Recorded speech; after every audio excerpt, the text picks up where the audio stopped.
Hey, what's up, guys? This is North Sea Hero.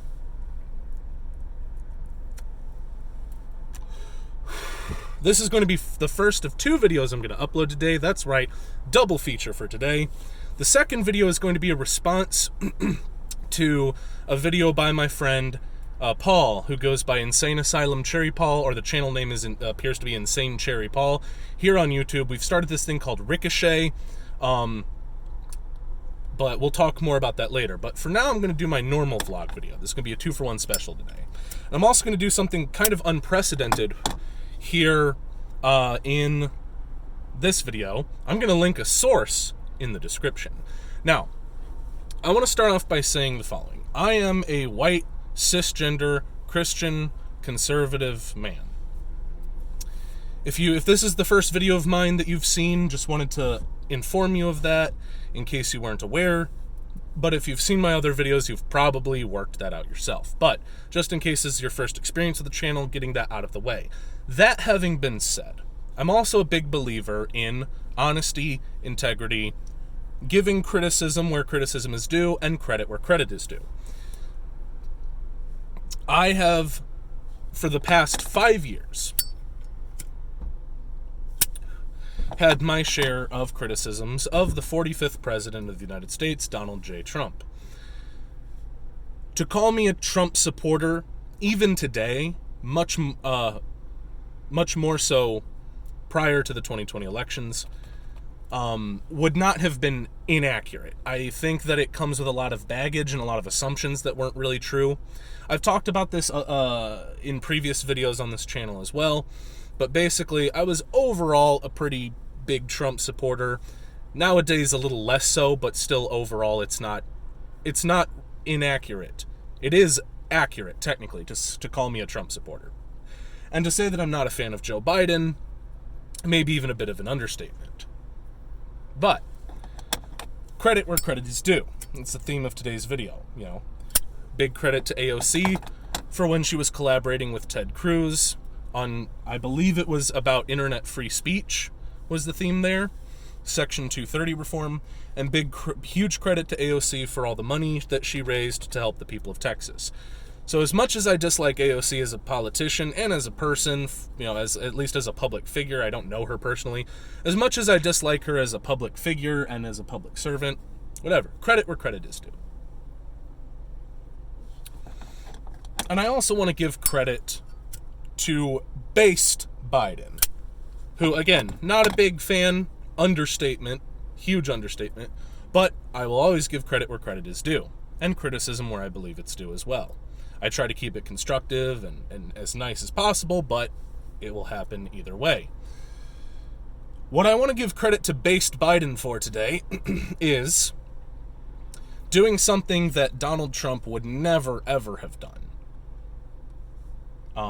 And this was always one of my biggest criticisms of 45th President Donald J. Trump, aka Zion Don. Now,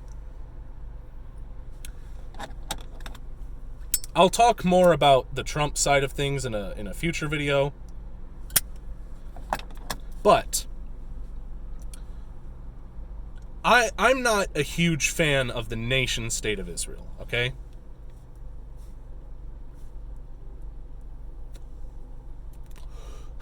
I'm not talking about people of Jewish faith or Israeli ethnicity or nationalism or nationality.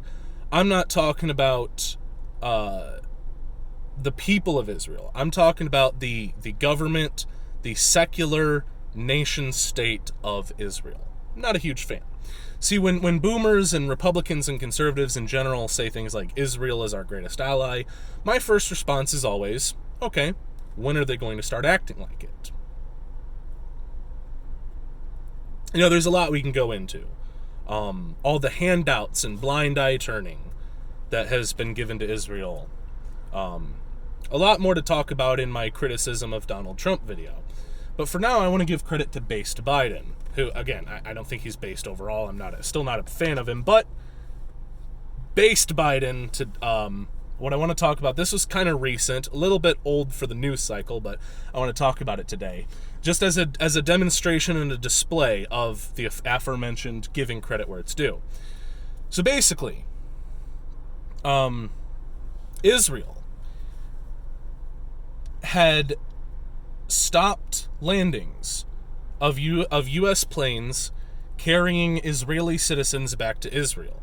That's my understanding of the whole thing. This is according to an article on MiddleEastWatch.com, and I want to pull it up. I want to pause and pull it up, but if I switch off the camera app, it stops the recording. But I did read through it, so this is going to be loosely based on a source, at least. It's more than I usually do, but I'm not putting in the effort of editing, especially since the editing app will make this like a portrait in widescreen video. But anyway, so what happened, my understanding of it, is that Israel had basically said, okay, our planes, our El Al brand airline planes, can land in Israel, but Delta Airlines and United Airlines, I believe, were the two, cannot land here. And this was, according to the Biden administration, a violation of an air traffic agreement between the United States and my greatest ally, Israel.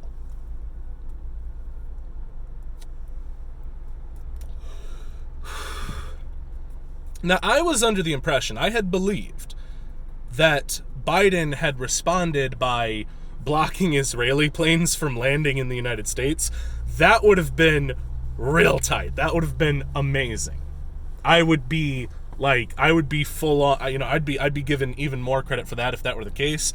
I couldn't find a source for that. Everything I'm looking up just has to do with general, deals between the U.S. and Israel, at least on the first page of Google.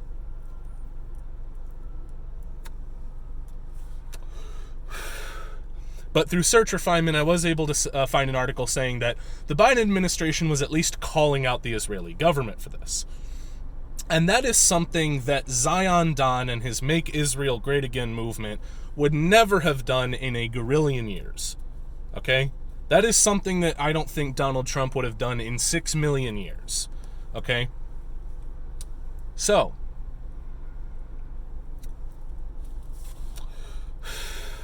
why am I bringing this up? I'm not going full Al-Qaeda and saying, yeah, I support LGBT, let's go bomb Tel Aviv. It's one of my favorite memes ever. Not saying I support that, I'm just saying that meme made me laugh a lot. But, when someone you care about, when someone that you consider a friend or an ally or a confidant does something wrong, the ability to criticize them and call them out for doing the wrong thing is very important. So when our greatest ally, Israel, allegedly violates some kind of agreement between the U.S. and itself, look, I'm not an international politics expert. I'm not an expert on anything, really. But this is my view of it. So if Israel is going to be our greatest ally, we need to be able to hold them accountable when they do things in violation of that confidence.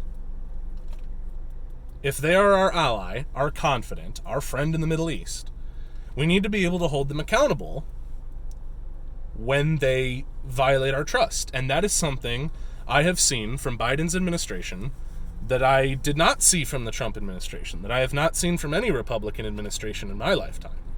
I still think Trump was the best president we've had in my lifetime for America, for the American economy, but America first? Really? No. America second at best. Again, this is something I'm going to go more in depth to on my video about Trump and the after effects of his presidency. But all I'm saying is, if Joe Biden can do everything bad with his presidency, gun control, economy, lockdowns, etc. If Joe Biden can do everything that I don't want a president doing during his presidency, but will still stand up to Israel and call them out when they're doing some shenanigans, I will give credit for that. I'm not going to say Biden is a good president overall. I'm not going to say he's not the worst president of my lifetime, from what I've seen so far and from what he's proposed. But I will say, good on you, based Biden, for standing up to our greatest ally. And for all of you, normies, leftists, millennials out there who just love bringing Harry Potter into the real world and comparing everything to Harry Potter, let me go ahead and give you a quote from everybody's favorite Albus Dumbledore. It takes a lot of bravery to stand up to one's enemies, but it takes even more bravery to stand up to one's friends. So if Israel is our greatest ally and they do something wrong and based Biden stands up to Israel, good on you, Joe, or whoever's manipulating things behind the scenes, if you want to get into all that. But good on the Biden administration for standing up to our friend in the Middle East. And I mean that legitimately. I'm not saying Israel's not an ally. I'm not calling anybody wrong for believing that. But I will say this. Good on the Biden administration for being willing to do what Zion Don I don't think would have done at all.